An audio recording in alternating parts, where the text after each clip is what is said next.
कर्पूरगौरं करुणावतारं संसारसारं भुजगेन्द्रहारं सदा वसन्तं हृदयारविन्दे भवं भवानी सहितं नमामि।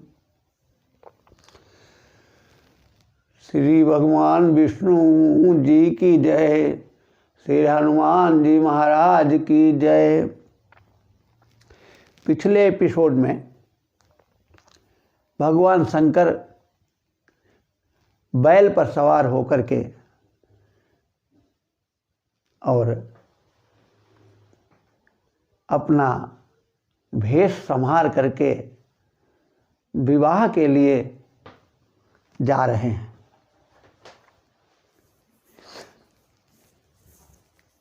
एक बात यहाँ आती है कि भगवान शंकर तो बैल पर सवार होकर के जा रहे हैं और भगवान राम जनकपुर में जिस अश्व पर असवार थे वो कामदेव ही अश्व बने थे। तो बैल का अर्थ होता है धर्म। धर्म पर चढ़ करके जो चलता है उसे लगाम लगाने की जरूरत नहीं होती है। धर्म पर चलने वाला व्यक्ति धर्म के सहारे वो अपने गंतव्य पर पहुंच जाता है, किंतु काम पर जो सवारी करता है उसे लगाम की जरूरत पड़ती है, क्योंकि काम बिना नियंत्रण के वो गंतव्य स्थान पर नहीं पहुंचा सकता है। इसीलिए बाबा यहाँ पर धर्म रूपी बैल की सवारी पर जा रहे हैं। जब श्री शंकर जी के भेष को देवनांगाओं ने देखा तो कहने लगी कि देखी सी वही सूरती मुस्काही, बरलाए क दुल्हन जग नाही। कहने लगी इस वर के अनुरूप इस संसार में कोई दुल्हन नहीं होगी। ये व्यंग कर रही हैं। अब सभी देवी देवता अपने अपने वाहन पर चढ़ करके और शंकर जी की बारात के लिए चले। तो ये जितना देवताओं का समाज है वो तो बड़ा सुंदर है, लेकिन शंकर जी जिस प्रकार के भेष में जा रहे हैं तो उसके अनुरूप बारात नहीं है। तो भगवान विष्णु ने हंसकर कहा, विष्णु कहा अस बिहसि तब बोली सकल दिशिराज, बिलग बिलग हुई चलऊ सब निज निज सहित समाज। कहा सब लोग अलग अलग चलिए अपने अपने समाज को लेकर के। क्यों? बर अनुहारी बरात न भाई, हंसी करई हऊ पर पुर जाई। विष्णु भगवान बोले कि जिस प्रकार वर है उसके हिसाब से बारात नहीं है। हम लोग अगर इस वर के साथ बारात लेकर चलते हैं तो हम लोगों की हंसी होगी। शंकर भगवान ये बात सुनकर के बड़े मुस्काने और देखा कि सभी देवता लोग अपनी अपनी सेना के साथ अलग अलग चलने लगे। तब शंकर भगवान ने अपने गण भृंगी को बुलाया। तो भृंगी प्रेरि सकल गण तेरे, शिवानुशासन सुनि सब आए, प्रभु पद जलज शीस तिन नाये। तो भृंगी को बुला करके अपने गणों को बुलाया शंकर भगवान ने, और शंकर जी की आज्ञा पा करके जितने गण थे वो शंकर जी की बारात में शामिल होने आ गए। अब यहाँ गणों की वेशभूषा का वर्णन है कि नाना वाहन नाना वेशा, बिहसे शिव समाज निज देखा। अब कैसा समाज था, शंकर जी तो बड़े प्रसन्न थे। अनेक प्रकार के वाहनों से और अनेक वेशभूषा में शंकर जी के गण आ गए। तो कैसे गण थे? कोई मुखहीन विपुल मुख काहू, बिन पद कर कोई बहुपद बाहू। विपुल नयन कोई नयन विहीना, रिष्ट पुष्टि कोई अति तन खीना। जस दूल्हा तस बनी बराता, कौतुक विविधि होई मग जाता। अब शंकर जी के गण, यहाँ बाबा तुलसीदास जी लिखते हैं कि किसी के मुख ही नहीं और किसी के कई मुख लगे हुए, किसी के पैर नहीं और कोई बहुत से पैर वाला, किसी की भुजाएं नहीं और कोई बहुत भुजाओं वाला, किसी के कई नेत्र और कोई नेत्रों से विहीन, कोई हष्टपुष्ट और कोई अति दुर्बल। अब जैसा दूल्हा और वैसी ही बारात। तो जो रास्ते में देखता है वो हंसता है। अब जगदम्बा जहाँ अवतरी, सोपुर बरन न जाय। रिद्धि सिद्धि संपत्ति सुख नित नूतन अधिकाय। और जहाँ जगदम्बा माता पार्वती का जन्म हुआ, वहाँ तो पुर की शोभा का बखान ही नहीं किया जा सकता है। रिद्धि सिद्धि संपत्ति और सुख वहाँ पर नित नया उत्पन्न होता है। जब नगर के निकट बारात पहुंची तो नगर में खरबन मच गया।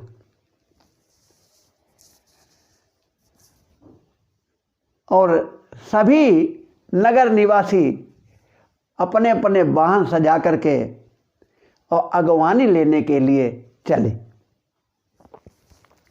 तो पहले तो उन पूर्ववासियों को देवताओं से भेंट हुई, तो वो देवताओं को देख करके प्रसन्न हुए। ही हर से सुर से न निहारी, और हरि देखी अति भय सुखारी। तो पहले विष्णु को देखा तो विष्णु तो सुंदर हैं ही, उनको देख करके वो बड़े प्रसन्न हुए कि वर इतना सुंदर है। लेकिन विष्णु ने कह दिया कि भैया हम तो बाराती हैं, दूल्हा तो पीछे आ रहा है। फिर उन्होंने देवताओं को देखा, इंद्र को देखा, तो अनुमान लगाया कि हो सकता है ये दूल्हा हो, किंतु उन्होंने भी कह दिया कि भैया दूल्हा पीछे आ रहा है। अब जब शंकर भगवान पहुंचे और जब उनका समाज पहुंचा, तो शिव समाज जब देखन लागे, बिडरी चले वाहन सब भागे। और जब शंकर जी के समाज को देखा तो देख करके ही जिन वाहनों पर वो चढ़ के आए थे वो वाहन ही डर के मारे भाग खड़े हुए। तो धरि धीरज उतार रहे सयाने, बालक सब लय जीव पराने। गए भवन पूछे पितु माता, कहें बचन भय कंपित गाता। कुछ जो सयाने लोग थे वो तो धैर्य को धारण करके रुके, और बालक जो थे वो सब भाग करके अपने घरों में छिपक कर बैठ गए। जब उनके माता पिता पूछते हैं तो वो मारे डर के कुछ कह ही नहीं पा रहे हैं, और कहा कि ये बारात जो है इसको जो देख करके जीवित रहे वही आगे का कार्य कर सकता है। तो अगवानी लेकर के सभी बारातियों को जनवासा दिया गया। अब मैना की बारी आई कि मैना ने अपनी आरती सजाई। मैना माने पार्वती की माता, और उनके साथ उनकी सखियां हैं जो सुमंगल गीत गा रही हैं। तो कंचन थार सोहवर पानी, पर छन चली हरसि हरसानी। कंचन थार सोहवर पानी, हाथ में सोने का थार विराजमान है, सुशोभित हो रहा है। और पर छन चली हरई हरसानी, और बड़े प्रसन्न होकर के भगवान शंकर जी की आरती उतारने चली। लेकिन जैसे ही शंकर जी के सामने पहुंची तो विकट भेष रुद्र जब देखा, और अवलन उर्भय भयउ विशेखा। अब जब शंकर भगवान का वो रौद्र रूप देखा तो जितनी नारियां मैना के साथ थी वो भी भयभीत हो गई और मैना भी भयभीत हो गई। और वो सब डर के मारे सब भाग पड़ी। मैना तो मूर्छित हो गई, थाल जमीन पर गिर गया। तब भगवान शंकर जी ने जनवासा पूछ करके और जनवासे की ओर कूच किया। अब मैना के हृदय में बहुत बड़ा दुख उत्पन्न हुआ। उन्होंने पार्वती जी को अपने पास बुलाया और कहा कि जहि विधि तुम्हें रूप वस दीन्हा, तेहि जड़ बरु बाउर कस कीन्हा। नारद कर मैं काह बिगारा, भवन मोर जिन बसत उजारा। कह रही हैं कि जिस विधाता ने तुमको इस प्रकार रूप दिया है और उसने ये बौरा बर कैसे पैदा कर दिया। नारद मुनि का मैंने क्या बिगाड़ा था जिन्होंने हमारे बसते हुए घर को उजाड़ दिया। उन्होंने हमारी पुत्री को ऐसा उपदेश दिया कि इस वर के लिए तप करने को कहा। जब ज्यादा विकलता मां की देखी तब उमा बोली कि हे मां, किसी को दोष मत दीजिए कि कर्म लिखा जो बाउर नाऊ, तऊ कत दोष लगाई काहू। अगर हमारे भाग्य में यही वर लिखा है तो फिर आप दोष किसको देंगे कि तुम सन मिटई न विधि के अंका, मातु व्यर्थ जन लेऊ कलंका। हे माता, जो भाग्य में लिखा है वो अंक आपसे नहीं मिट सकते हैं, तो आप इस प्रकार के वचन कह करके दोष क्यों लेती हो अपने ऊपर। इस प्रकार पार्वती जी ने अपनी माँ मैना को समझाया। जब ये समाचार नारद और सप्त ऋषियों को मिला कि वहाँ पर हिमालय के यहाँ इस प्रकार की घटना हो रही है, तो वो तुरंत ही हिमालय के घर पहुँचे और जाकर के उन्होंने मैना और हिमालय राज दोनों को समझाया और पार्वती के पिछले जन्म की कथा सुनाई। वो कहते हैं कि मैना सत्य सुनौ मम बानी, जगदम्बा तब सुता भवानी। तब मैना हिमवंतु आनंदे, पुनि पुनि पार्वती पद वंदे। पाणि ग्रहण जब की न महेशा, हियर से तब सकल सुरेशा।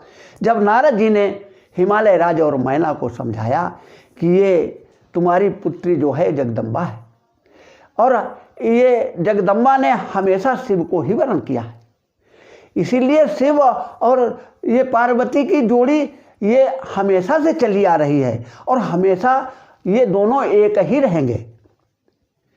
ये सुन करके वो राजा और रानी दोनों बड़े प्रसन्न हो गए और शंकर भगवान का पाणी ग्रहण संस्कार कर दिया।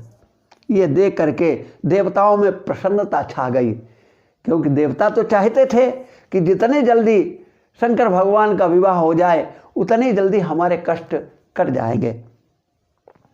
तो हर गिर जाकर भयो विबाहु, सकल भवन भरे रहा उछाऊ। भगवान शंकर और गिरिजा का विवाह हो गया, पूरे भवन में खुशी की लहर दौड़ गई।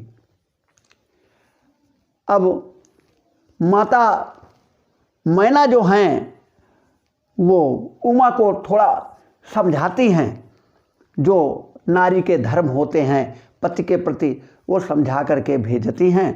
हिमवान तो कुछ दूर तक भगवान शंकर को भेजने पहुँचते हैं और शंकर भगवान उनको अनेक प्रकार से संतुष्ट करके और वापस भेज देते हैं। और शंकर भगवान पार्वती के साथ कैलाश पर्वत पर आ जाते हैं। जब ही शंभु कैलाश ही आए, सुर सब निज निज लोक सिधाए। जगत मातु पितु शंभु भवानी, ते श्रृंगार न कहूँ बखानी। बाबा तुलसीदास लिखते हैं कि जब भगवान शंकर और पार्वती जी कैलाश पर्वत पर आए तो देवता लोग जो बारात में आए हुए थे वो सब अपने अपने लोक को चले गए।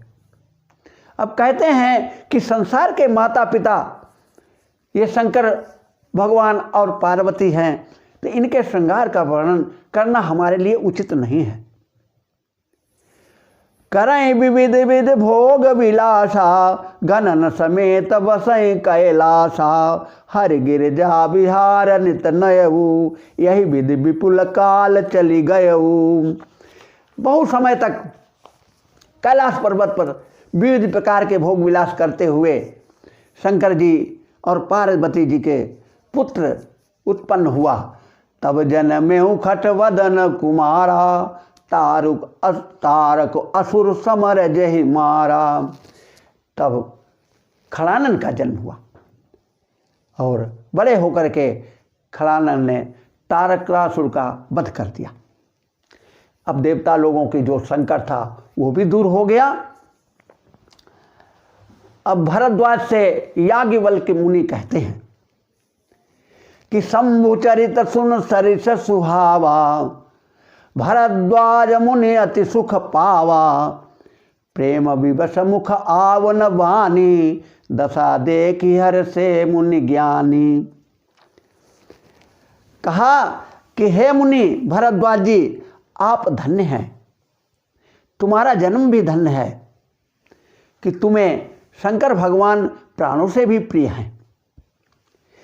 बिनु छल विश्वनाथ पद नेहु, राम भगत कर लक्षण येहु। कि जो छल कपट त्याग करके भगवान शंकर के चरणों में अपने स्नेह को लगाता है, वो सच्चा राम भक्त होता है।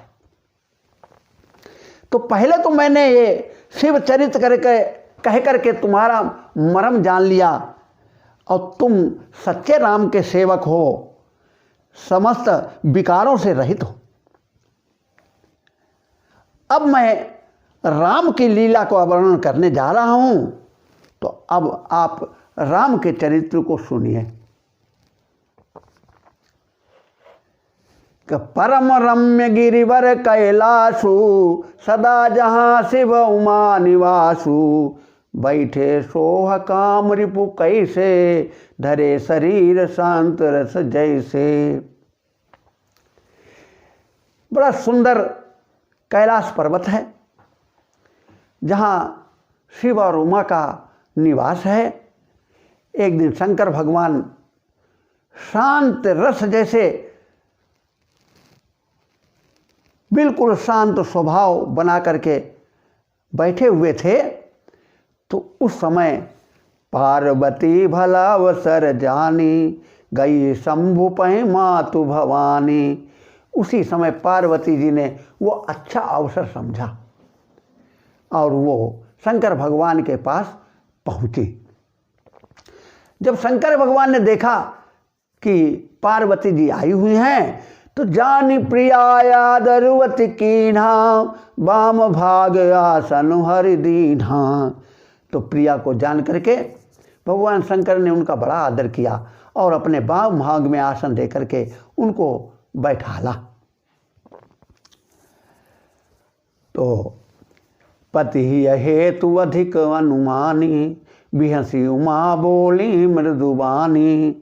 कथा जो सकल लोक हितकारी, पूछन चह शैल कुमारी।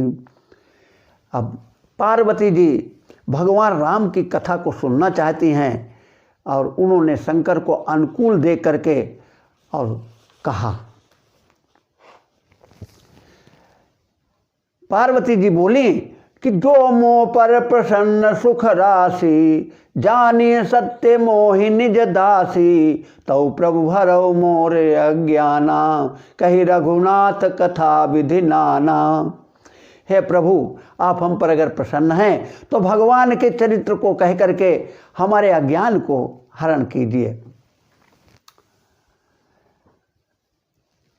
शंकर जी बोले, क्या अज्ञान है, क्या तुम कहना चाहती हो?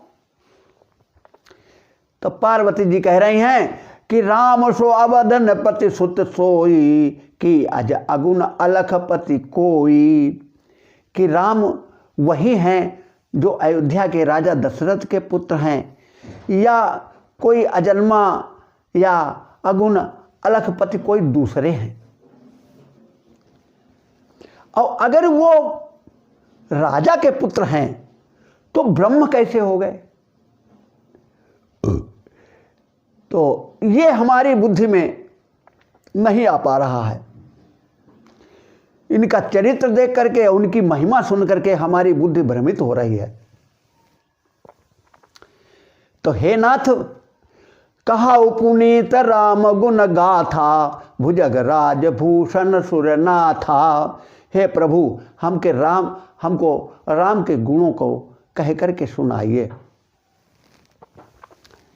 पार्वती जी ने शंकर जी से 14 प्रश्न पूछे और 14 प्रश्नों में 8 प्रश्नों का तो उत्तर इस रामचरितमानस में दिया गया है। 8 ही प्रश्नों में पूरी रामचरितमानस का निर्माण हो गया और 6 प्रश्न जो हैं वो आगे रह गए। कौन कौन से प्रश्न हैं उन पर थोड़ा विचार कर रहे हैं। पहला प्रश्न है, प्रथम सो कारण कहु विचारी, निर्गुण ब्रह्म सगुण बपुधारी। तो पहला कारण बताया है उमा ने कि प्रभु हमको ये बताइए कि निर्गुण ब्रह्म जो है वो सगुण रूप क्यों उसने रखा। ये जो भगवान निर्गुण थे उन्होंने सगुण रूप क्यों धारण किया, इसका हमको स्पष्ट समझा करके बताइए। अब शेष भाग अगले एपिसोड में।